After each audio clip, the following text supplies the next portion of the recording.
Gaia Vince is a science journalist who used to have a proper job. She worked for New Scientist and later Nature. But then she put her stuff in store, rented out her flat and set off with her backpack on a 2-year world tour. Adventures in the Anthropocene is the result. A detailed, gripping account of how mankind is changing the planet and how it's affecting some of the poorest people in the world. 2 weeks ago, it won Britain's premier award for science writing, the Royal Society Winton Prize.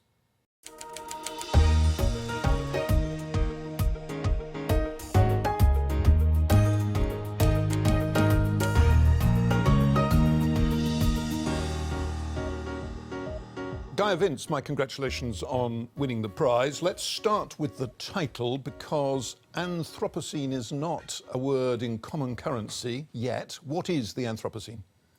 Well, it literally means the age of humans. So you may know of the Jurassic or the Cretaceous, the Cambrian that have come before us, and we're supposed to be living in the Holocene at the moment.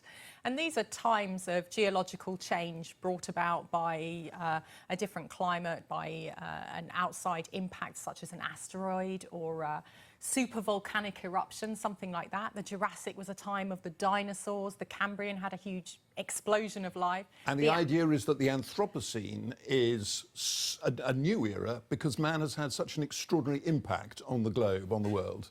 Yes, so we are now the dominant force. We are the ones changing the planet, pushing it into, essentially, out of the Holocene into this new era. And we're changing its climate, and everybody talks about that a lot, but your point is that we're changing lots of other things about it as well. We're changing its forests, we're changing its mountains, we're changing the composition of the seas, and we're changing the ecological makeup, apart from anything else, by destroying so many species. Everything. We're changing everything. The biology, the chemistry, the physics, everything about this planet. There is nowhere on Earth which is untouched by humans now.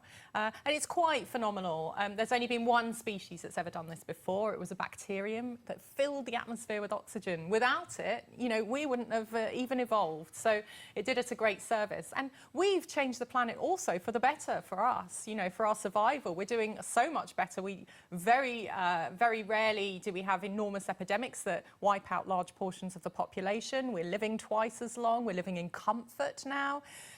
We're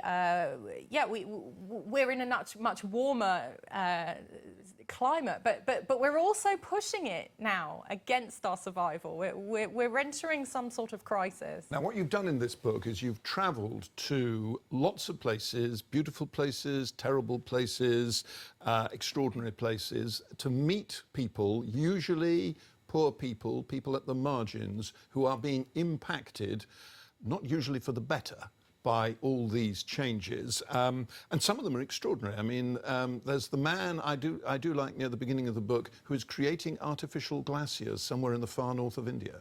This was in Ladakh, in the north of India, on the border of India, Pakistan, China, a sort of contested zone. It's also in the Himalayas, a high-altitude desert where it hardly ever rains. And these people rely entirely on glaciers for their water, for their irrigation, everything. And the glaciers are melting. That's the human impact that we've had. We're melting those glaciers because the planet's warming up. And there's one guy, he's a retired railway worker, and he's found out a way of making an artificial glacier to provide meltwater essentially as the original natural one did, just in time for the crop season, you know. And that is vital to the farmers living further down the mountain, and it makes it possible for them to remain there. But the depressing thing about it is that he believes, you say in the book, that it's only a temporary solution, that the rainfall and precipitation in the Himalayas has changed so much as a result of man-made inputs that even those artificial glaciers won't be there in a few years' time, won't be possible in a few years' time. Maybe we'll think of another way of keeping the glaciers there. In the European Alps, they cover a lot of glaciers with reflective blankets. Maybe that's the solution. I don't know. Incidentally, global warming there is also having a positive effect for the people because it's enabling them for the first time to grow a wide variety of crops that were not possible before. So, you know, our changes are phenomenal. They are having a negative impact, also in some cases a positive impact. The point I'm trying to make with this book is not necessarily a kind of mea culpa, look what we've done, we've ruined the planet, we've ruined everything. It's more look what we are doing. We're having this powerful impact. We are also incredibly resourceful, incredibly ingenious. We might find a way through our amazing cooperative skills, our social skills, our technology skills of trying to get past this and trying to push it in our favour. Now, there are examples in the book. You go to an absolutely terrible slum in the Colombian city of Cartagena, typical of slums around the world, but you also go to the city of Medellin, which used to be a terrible place governed by drug lords, appalling criminality. It's an example of how mankind can improve the world around him. But I get the impression that most of the individuals you meet are only able to make a small difference, that the forces ranged against them are so enormous. It's very difficult, really, for people to make change. The scale of the problems are enormous. They are enormous. They're planetary. But at the same time, the planet is made up of different geographical areas, different regions, and so on. And humanity is also made up of made up of its parts, of individual humans, of communities.